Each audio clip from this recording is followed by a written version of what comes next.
I'm here at Univers d'Esther, which is one of my favorite bookstores in Paris, and I'm here with Ina Segal. Thank you for accepting this interview. Thank you. Thank you for interviewing me. And we're going to talk about her book, The Secret Language of Your Body. So tell me, you're actually talking about intuitive healing. Is that right? What is it? What is intuitive healing?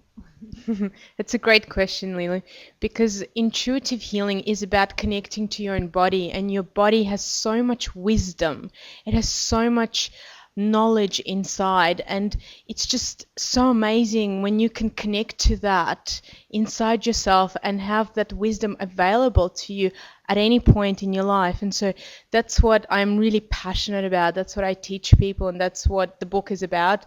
How you can connect to your own body, to the wisdom inside, and start to understand the messages that the body has to give you. So how do you do that? How do you actually look inside? I mean, how does this work happens?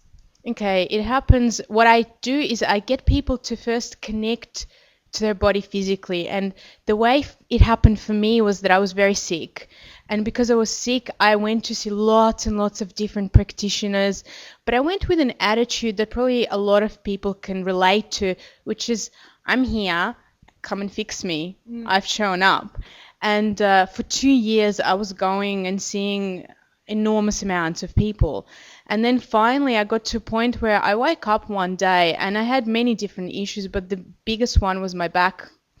And I woke up with my back being completely twisted. So, kind of half of me was facing one way and another half of me was facing another way. And I was in agony. So, I had already been seeing chiropractors and different practitioners for a while. And I said to my partner, Paul, at the time, take me to the chiropractor. I am in agony. I don't know what to do.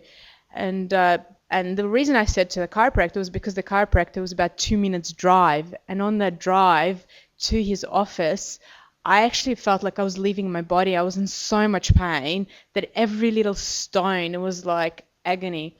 And when I got there, the chiropractor actually came out of his office and he went and he looked at me and he said, "Oh, your body is stuck." And I just looked at him and I said, "I know that bit. How are you going to fix it?" And he said, and he just kind of went quiet for a minute and looked around and he said, "I'm not. Go home." And I said, "Did I hear you correctly?" "I'm not sure that I heard correctly. You want me to go home?" And he said, "Your body wants to be stuck." And I thought, "What do you mean it wants to be stuck? How can it want to be stuck?" And then on the way back, I was really angry. I was so angry that I wasn't actually feeling as much pain as before, thinking, how could he tell me this? And then thinking, well, maybe he has a point. Maybe the body has a language that it speaks to us in, but I don't know it. I don't get it. I don't understand it. So, and another thing that I had was that I had like this epiphany. I had been going and seeing all these people and kind of giving my power to them, saying, "Just fix me. I don't know how to do it." And I thought, maybe if nobody else can do it, maybe I'm the only one who can do this. And you had no medical background or anything like that. You were not from that space. Not at all. In fact, I was studying to be an actor. Okay. That's what I wanted to do, acting, and I was studying journalism, so I wasn't like, this was as far away as you can imagine from me. Yeah. So when I got home, I thought, okay, because I've done acting, in acting you get taught different things like visualization, and you get taught relaxation and breathing. So, and I had obviously read a few books before to do with healing and spirituality, but to me it was like, I read it, but I didn't get it. It was just like mental. It was just knowledge. It wasn't like something that I could experience. So I thought, okay, I'm going to try this.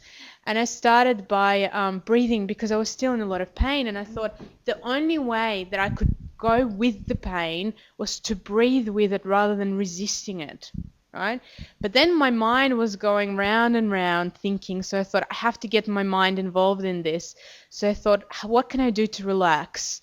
And I thought, okay, I'm going to count backwards from 30 because then my mind has to think 29, 28. So it's not going to be getting in the way of me trying to relax and heal myself because I decided, like literally, I made a decision, and that's one of the biggest things in healing is that you really have to make a decision. I had enough. I knew that if I didn't heal now, I would be in a wheelchair, and I could not go there. Like that would be the worst thing that could ever happen to me. But this is when you've accessed a certain kind of wisdom, a certain kind of consciousness. I mean, to think that you had to just count backwards. I mean, your mind is not the one that came up with this. This is part of the healing, right? You're accessing something bigger.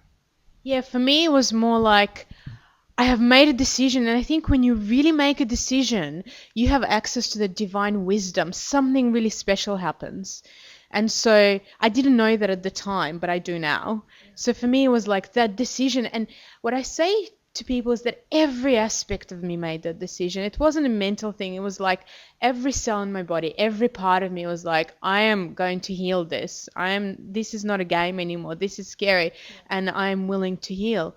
So as I was counting backwards, I was breathing, quite deeply. I had another kind of message, if you kind of can call it that, from the body. I had a feeling to touch my body, to touch where my pain was. And later on, I understood that when you touch the part of your body which has pain, it's like your brain and your nervous system starts to connect to it, and the energy flow starts to move into that part of the body. So you are focused on what is going on. And because you're touching, you're feeling it much more. And that's what I'm teaching people now. And it's so easy. So now you teach people that you have to touch that part of your body, and do you actually visualize inside the body, inside the cell, what's going on, or what's happening from that point on? So I don't even go like to visualize first. What I say to them is touch that part of the body. Let's say it's your knee, because we've been touching knees. Let's say it's your knee and you have a problem there. First of all, you need to connect, touch, feel, breathe, and focus on it. And the other thing I say to people now is even massage that part of the body. Get the blood moving, get the circulation flowing so that you can start to actually awaken that part so that it can start to communicate with you. And then what happened to me was, as I was doing that, I decided that I was going to ask my body questions. It just kind of came naturally. I'm going to talk to my body, So I started saying, as I'm breathing, okay, what is stored there? What are the feelings that I'm feeling? And by actually touching and acknowledging and breathing, all of a sudden I became aware of different feelings, of anger, of fear, of hurt, of stress, because I was actually born in Russia originally, and then I came to Australia, and the whole process was very difficult. And so I had stored a lot of emotions, and from myself, from my parents, from people at school, from not knowing how to speak the language in a different country. And so there was a lot of tension in my body. So all those tensions, are you saying that those tensions that we have in our body are created by certain emotions that are stuck in the body? It's not just emotions, because I don't believe it's just emotions. I think it's emotions, I think it's energy, it's our environment, it's our lifestyle, it's a combination of everything. But emotions, definitely how we process information is massive. And in fact, I can tell you now that probably you can bring any person to me with a physical problem, and once I start to, and I have an ability now to tune in and see inside the body. Once I start to see inside the body, myself now, and connect to what happened in their life, I can tell them exactly where it came from and how it was created. And I'll share a little experience with you later on.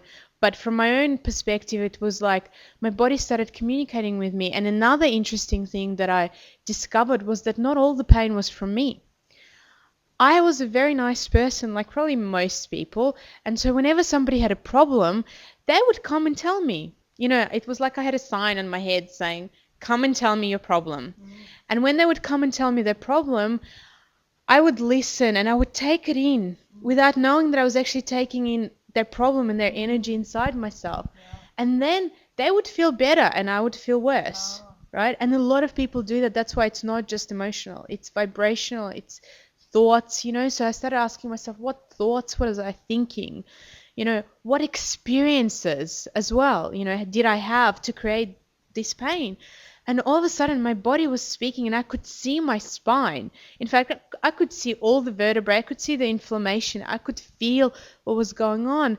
And at that point, I thought, well, you know what? I've heard of this divine intelligence and I've heard of this divine help, but I've never felt it. Like, really, not in my body, you know. I've had interesting experiences, but not like where I was getting a healing. So I said, okay, if there is something divine out there, if there is something special and spiritual, you know, help us in any way that can help me, I'm ready and I want this help now. So how do you go about it to ask divine intervention to help your body? Do you pray? Do you speak it out loud? I say, you know, now in my book and all the exercises, and when I'm teaching, I say to people, actually ask divine intelligence, please help me. Please help me heal this experience, this problem. Bring that energy, bring the light through me. But literally, I just said, if there is something divine up there, I really would like your help and I want it now. It's funny how it changed in life. We used to go through institutions and things like that, and now we directly speak to the divine. I find that, I know it's a little bit of a side, but it's funny how we directly can connect now. Definitely. We are more and more powerful, aren't we? I think so. I believe that. And when I said that, I actually felt it because I said it with all of me. It wasn't an intellectual experience, right? I actually said, I'm really feeling this, you know? And I felt this energy moving through my body, and I felt it was like a light, you know, like a color. And to me, the color was gold. And I just felt this gold color move through my body and relax my body and soften my body. And I felt like this was going to be okay. And then I fell asleep. And when I woke up the next day, 70% of the pain was gone. And I was like, okay, this is real. I didn't make this up. I didn't just visualize this. This is real. I'm different, you know? And then for the next 3 weeks, I was just communicating and exploring my body and just really asking questions, breathing, putting my hands and feeling and giving myself permission to feel. So how do you, some people are listening to this and saying that's great, but how about if they have some negative beliefs that are in between? How do you unlock that? Do you have any recommendation? Definitely. And a lot of my workshops, and I teach many, many different kinds of workshops and different subjects, all of them are focused on how you think, and your beliefs have such a huge effect on you. And probably the most exciting thing, both in the book and what I teach in my workshops, is that there are ways to release these beliefs, and they are very easy. You know, like it's, you know, I've discovered some ways that are so simple that it's kind of, it amazes people, and the shifts are often instantaneous, you know, where... Can you share with us what it can look like? Okay. So one of the first things that I do is I connect to everything, right? So like everything that is in us has to be connected. So for example, I always say you have to connect to divine intelligence first because you need help, right? So you would say something like divine intelligence, delete. And when we say delete, and we might repeat that several times, we would go delete, delete, delete. And the reason for it is because now everyone has computers, and when we press the delete button, we know we're deleting, right? And so our brains go, I get what delete is about, right? Mm-hmm. So I would say divine intelligence, delete, delete, delete, and then I would say an issue like that I don't think I'm good enough in the area of, let's say, public speaking, right? Because a lot of people have that issue. So I would go delete, delete, delete, divine intelligence, delete, delete, delete, all the ways that I'm not good at public speaking. And then I would also look at how I view that, right? So I would say, and all the points of view, and I write that in my book as well. So let's say I have a point of view that I'm not good at it, but if I had actually deleted that point of view, then maybe it's going to change and I'm going to have a different point of view. And point of view is a visual thing, right? But it's also internal because we are using our eyes all the time. We're visualizing things, we're seeing things, but we're seeing it from a different point of view. So we have to release the point of view. Yeah. And then I can see how it creates more space. It creates space in your body. And then another thing I say is positive and negative charge, because we are charged, right? Charge is not a thought, it's a vibration inside you. And even if you change your mind, you have to release that energy, the vibration. And, like, think of it. Charge could be like, the negative charge is when somebody really upsets you. They make you so angry that you feel like slapping them. It's not just a thought. Your body just wants to go there and hit them, because you're so charged and they've hurt you or they've done something. Yeah. But often people don't understand positive charge, and positive charge is what I call overexcited and underprepared. So a positive charge is where you think, this is going to be the best experience of my life. This is like the best. Let's say in a relationship, this is the person, and you are so excited about them, and then you don't see what is actually going on with them, and then they say to you, well, actually, I don't want to be with you, but you're so charged about them, then you don't see what's going on. So we don't want that. Or another way of charge is when you get a new job and you go there and you think this is going to be the best job ever, and then you find out what you actually have to do. And then you go, oh, I didn't know I had to do that. And then you get depressed. So how do you see it from a neutral point of view? Is that what you Yeah, we don't want to have charge. We want to be enthusiastic. We want to have inspiration. We want to have divine wisdom. We don't want to have charge in our lives, right? And so I ask people to release that. And then what I say is, at the end of that, you have to say thank you. And again, your mind realizes that when you say thank you, you accept, right? Like, do you say thank you unless you've accepted something or somebody's done something nice for you, right? So we have to understand the technology of the mind and how the mind thinks. And when you say thank you, the mind goes, it's done. Something has been done. And then I get people to use a healing word. And a healing word for me in English is clear. And that's what I've put in the book. And it took me a while to think of this word, because the word had to be used for both releasing something negative and then putting in something positive, right? And when I was reflecting on clear, I thought, well, what do we want? We want clarity, right? So every time we delete something, we're kind of saying to our own selves and to the mind and to the universe, clear. Is this clear for you? And also clear this out of my system. And so we create this ball of energy using that word clear, right? That goes through our body and clears all this stuff out of us. But then not only am I saying clear, but if you use the processes from the book or my workshops, you are saying the word clear. And so by you saying the word clear, you're actually making it stronger. And the more people in the world that use those processes and say the word clear, not only are they making it strong for themselves, but for every other person in the world. And the other thing is that the other thing that they are doing is they're going, we want clarity in our lives. And the brain, because it's connected to the nervous system, is now moving, the energy is moving through the brain and the nervous system. And your nervous system is now being cleared so that your body is now working better.